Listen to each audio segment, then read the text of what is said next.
Hello friends, मेरे story channel SR की दुनिया में आप सबका स्वागत है। आज की हमारी कहानी है घूंघट में चांद। अमित बहुत खुश था। बात खुशी की ही थी, उसकी शादी जो तय हो गई थी। आखिरकार इतनी दुआ और मन्नतों के बाद ये शुभ अवसर आया था, वरना उसने तो अब शादी के बारे में सोचना ही छोड़ दिया था। माँ पिताजी जल्दी गुजर गए थे। अमित घर में सबसे बड़ा था। उसके बाद 2 भाई और 2 बहनें थी, जिनकी पूरी जिम्मेदारी उसी के कंधों पर थी। कुछ खेती बाड़ी थी और एक किराने की दुकान थी। 16 वर्ष की उम्र रही होगी जब माँ पापा उसका साथ छोड़ गए। अमित ने बहुत मेहनत की। चारों भाई बहन की देखभाल और उनकी शादी विवाह की सारी जिम्मेदारी उसने माँ बाप बनकर उठाई। अब उसकी उम्र 45 वर्ष की हो चुकी थी। इस उम्र के उसके दोस्त अपने बच्चों की शादी का विचार कर रहे थे और वह अभी तक कुंवारा ही घूम रहा था। छोटे भाई बहन की नैया पार लगाते लगाते कब अमित के बाल सफ़ेद हो गए उसे पता ही नहीं चला। सबका घर बसाने के चक्कर में उसका अपना घर अब तक नहीं बस पाया था। खैर कोई बात नहीं, देर आए दुरुस्त आए। रिश्ते की बुआ ने आखिरकार उसकी सगाई तय करवा दी थी। उसका मन बुआ को दुआएं देते थक नहीं रहा था। लड़की पास के गांव की ही थी। 5 बहनों में तीसरे नंबर की थी। अमित अपनी बुआ के साथ लड़की देखने गया तो शर्म के मारे गर्दन ही नहीं उठ रही थी। लड़की चाय लिए उसके सामने खड़ी थी। अमित नजरें नीचे किए उसके पैरों को निहार रहा था। गोरे गोरे पैर पतली सस्ती सी सैंडल में चमक रहे थे। नाखून पर लाल रंग की नेल पॉलिश लगा रखी थी। बुआ ने कोहनी मारी, जरा नज़र उठाकर निहार ले, बाद में नहीं कहना कि कैसी लड़की से ब्याह करवा दिया। अमित ने नज़र उठाई। लड़की के सिर पर गुलाबी पल्ला था। आधा ही चेहरा ही अमित को नज़र आया, चांद सा।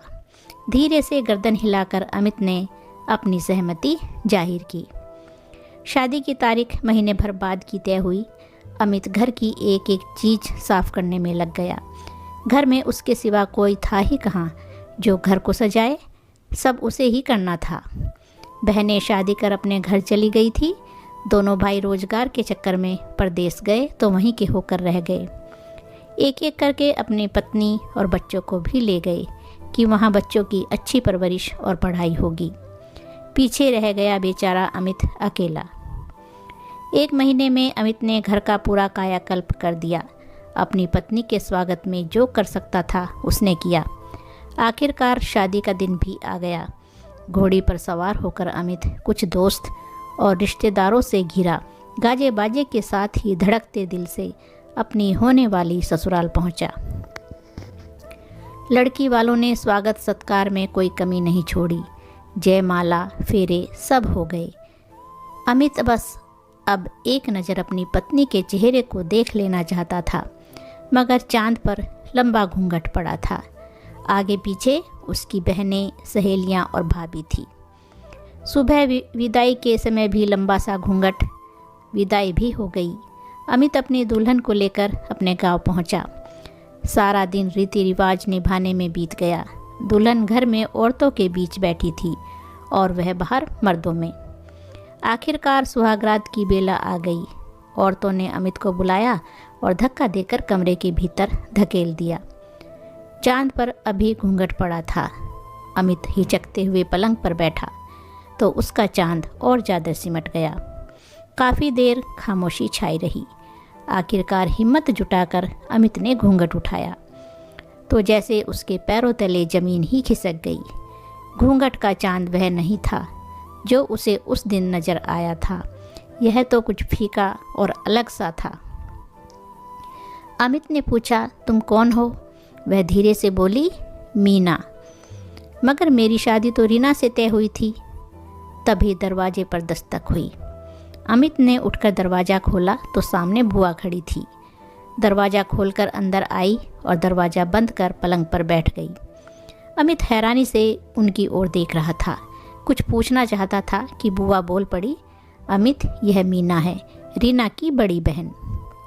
तेरी शादी मीना की छोटी बहन रीना के साथ तय हुई थी, लेकिन वह किसी और से प्रेम करती थी और उसके साथ भाग गई। वह उम्र में भी तुझसे काफ़ी छोटी थी, चंचल थी, तू उसे संभाल नहीं पाता। इसके पिता तो बड़े दुखी थे, मुझे बुलाकर सब सच सच बता दिया था। माफ़ी मांग रहे थे, मिन्नतें कर रहे थे। फिर मैंने तेरे लिए मीना को पसंद कर लिया। सब विधि का विधान है। मीना शायद तेरे लिए ही कुमारी बैठी थी। देख अमित, मीना रूप में भले ही रीना से कम हो, मगर गुणों की खान है। अपना पूरा घर इसने अकेले संभाल रखा था। इसको अब अपना ले। तेरा ब्याह भी इसी के साथ हुआ है। अब यह तेरी पत्नी है।